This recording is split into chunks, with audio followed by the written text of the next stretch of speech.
तू मेरी संपत्ति का सदुपयोग करना, गरीबों की सहायता करना, गरीब में कोई बेटी हो उसको अपनी बेटी मान करके उसका विवाह पाणीकरण संस्कार कराना। यदि कोई बेटा बेटी को पढ़ा नहीं पा रहा हो तो तुम उसको स्कूल का खर्च उठाना। जाओ, मैंने तुम्हें संपत्ति इसीलिए दी है, इसका उपयोग करना, सदुपयोग करना। यदि केवल तुमने अपने सुख के लिए संपत्ति को इकट्ठा किया, खुद के ऊपर खर्च कर रहा है, ये संपत्ति का दुरुपयोग है भैया, ये संपत्ति का दुरुपयोग है। और यदि किसी के लिए तुम कर रहे हो अपनी संपत्ति से और व्यक्तियों को सुखी कर रहे हो, ये संपत्ति का सदुपयोग है। हमको संपत्ति का दुरुपयोग नहीं करना है, हमको तो संपत्ति का सदुपयोग करना है। ये कथा हमको यही शिक्षा देती है। परंतु हिरण्यकशिपु ने संपत्ति बहुत इकट्ठी की पर उसका सदुपयोग नहीं किया, कभी दान में नहीं दिया, पुण्य में नहीं दिया, किसी के काम नहीं आया। हिरण्याक्ष ने तो धरती को हरण कर लिया, लेके गया समुद्र की मार्ग से पाताल में उसको छुपा लिया। देवता भगवान के पास गए, भगवान धरती को हिरण्याक्ष लेके चला गया।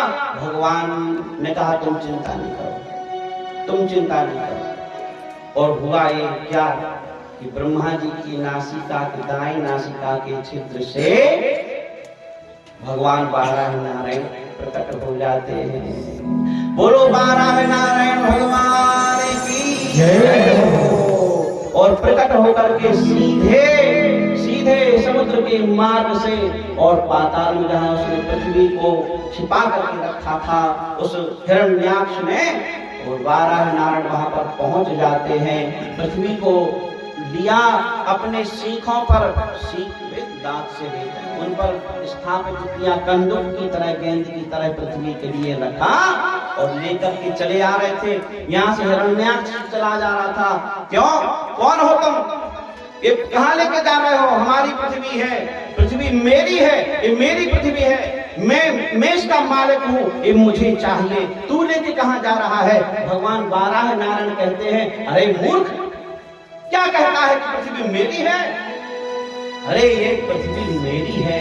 हिरण्याक्ष हम देख तो कहते हैं जब संपत्ति हमारी, जब भूमि हमारी, जो मकान हमाओ। भगवान के देख कैसे पगला है, आए तो सब हमाओ और ये अपनी अपनी कहने लगे हैं।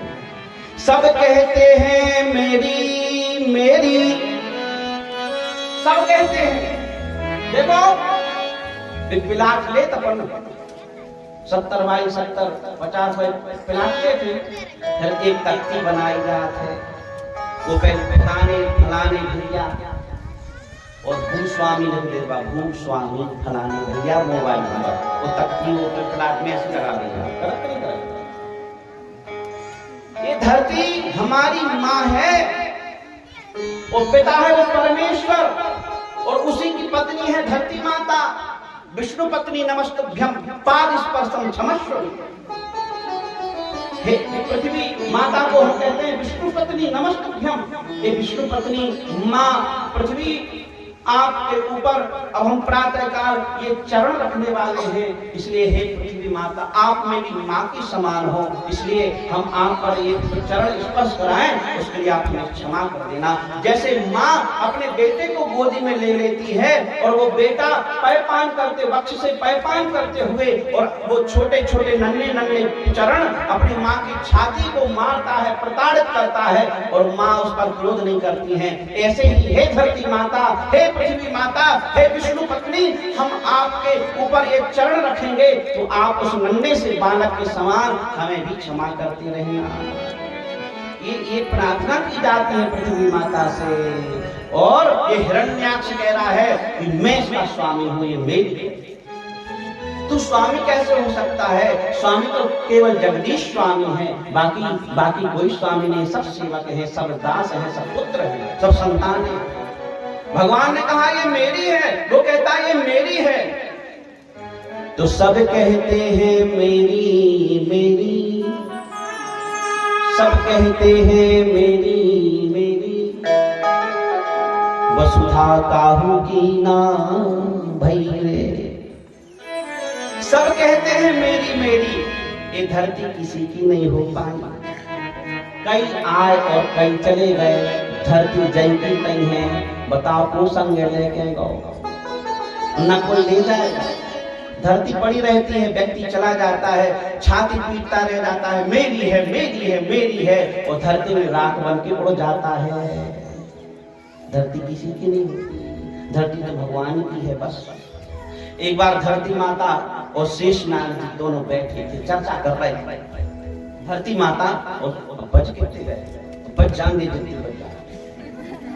क्षमा करियो माता, कल से करेक्ट 5 बजे कथा समाप्त करें, आज तरह गलती हो जाए तो क्षमा करियो, हम भी तो आपकी बेटा समान है, आज तरह लेट हो जाए तो माफ कर दीजिए। तो धरती और शेष नारायण जी दोनों बैठे थे। शेष नारायण जी और धरती दोनों की बातें चल रही थी। तो धरती माता ने कहा, देखो तो इस संसार में कितने आए कितने चले गए, कितनी लड़ाई झगड़ा हुई धरती के कारण। छोटी सी धरती के कारण कनक सी मेड़ 3 इंच 4 इंच की मेड़ के कारण मुड़ फटे हो जाते। हमारे बेड़ गई मुड़ 2 लख इतनी छोटी सी टुकड़े 1-1 2-2 फुट तो बहुत बड़ी बात है भैया। 1-1 2-2 इंच की धरती पे अपन लड़ पड़ती है, इस बड़ी मूर्खता हमें समझ में नहीं आती। और जितने लड़ा थे कैसे लड़ा सबका चुकरा, और लड़ा चल बस और धरती जैन उतई रह जा। जोन के पीछे इतने लड़े झगड़े सब भय बातें तई रह गए। तो धरती माता कह रही है शेष नारायण जी से, हाँ आप भी सुनो।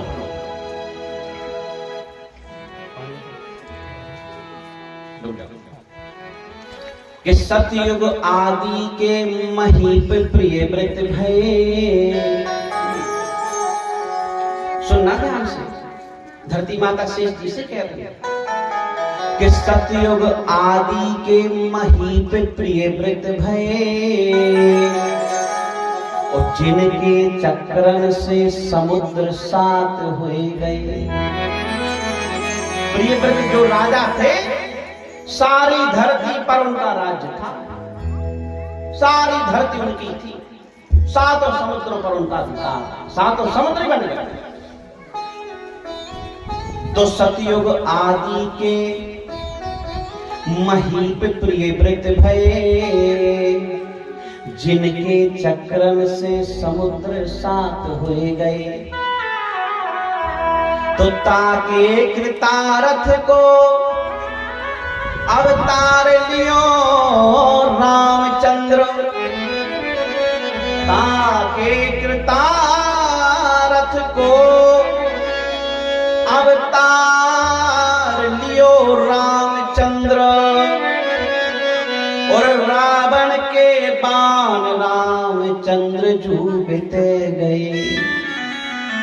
रावण भी कहता था ये सारी संपत्ति मेरी है, इतना बड़ा संपत्तिवान वो रावण जिसका घर पूरा सोने का बना हुआ था, एक एक ईंट सोने की लगी हुई थी, वृक्षों में भी सोने मड़ोत हो गए, इतना स्वर्ण था, इतना संपत्तिवान। आज वो रावण कहाँ है वो रावण जो सारी धरती पर अपना अधिकार किए बैठा हुआ था, आज वो भी दिखाई नहीं रहा है। तो रावण के बाण रामचंद्र जूबते गए। फिर क्या हुआ? बोले फिर महाभारत काल आया। सगे भाई, चचेरे भाई पांडव और कौरव, 100 भाई कौरव, 5 भाई पांडव और 18 अक्षौहिणी सेना। झूठी तो नहीं बोल रहे, ऐसे हैं तो 18 अक्षौहिणी सेना, और केवल महाभारत भाव सो धरती के लाने नहीं भाव। जब धरती हमारी, जो राज्य हमारा, जो संपत्ति हमारी, ये झगड़े का कारण यही नहीं था। यही झगड़े का दूसरा कौन सा कारण था? पांडव और कौरवों के बीच में जो इतना भीषण महाभारत युद्ध हुआ, उसके पीछे कारण केवल धरती, संपत्ति। तो बोले छोड़ी 18 दल, छोड़ी 18 दल, कौरव और पांडव सजे। प्रारंभ हो गया दोनों में। छोड़ी 18 दल, कौरव और पांडव सजे, ऐसो महाभारत श्री कृष्ण चंद्र जू बिते गए। कृष्ण जी को आना पड़ा धर्म की स्थापना करने के लिए, भक्तों की रक्षा करने के लिए। ऐसा भीषण युद्ध हुआ इस धरती के टुकड़े के लिए, और धरती ने ऐसा कहा कि धरती कहे शेष जूसे, धरती कहे शेष जूसे, कीरत सब राजन की। धरती माता सुना रही शेष नारायण देखो कि धरती कहे शेष जूसे, कीरत सब राजन की। क्या कहा धरती माता ने कि मोरी मोरी कहत मोखो छोड़ के किते गए। देखो तो मूर्खों की मूर्खता, पागलों की पागलपंती तो देखो। जीवन भर लड़े,